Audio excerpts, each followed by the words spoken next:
1. Eden beteken plek van genot. En daarom is die tuin die plek waar die mens vervuld kan leef onder God se hand en dit geniet. Dis hoekom dit Eden is.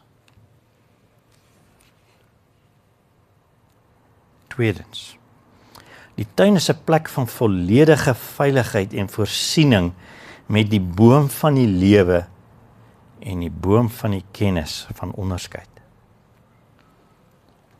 Die mens is veilig daar. Hy weet wat hy kan doen.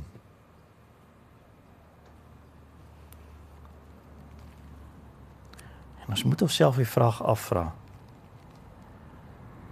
Was daar alreeds teen daardie tyd 'n bedreiging vir God se skepping?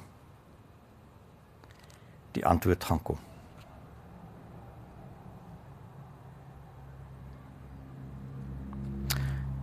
Die derde simbool.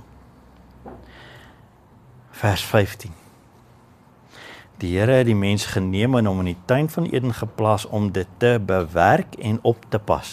En dis juist daar waar ons begin vraagtekens kry. Is daar 'n bedreiging? Moes die mens na iets oplet?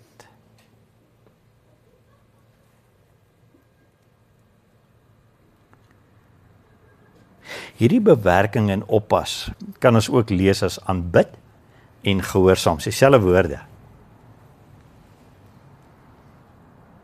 En nou verstaan ons waaroor die tuin gaan. Die tuin is 'n plek van aanbidding en gehoorsaamheid aan die Skepper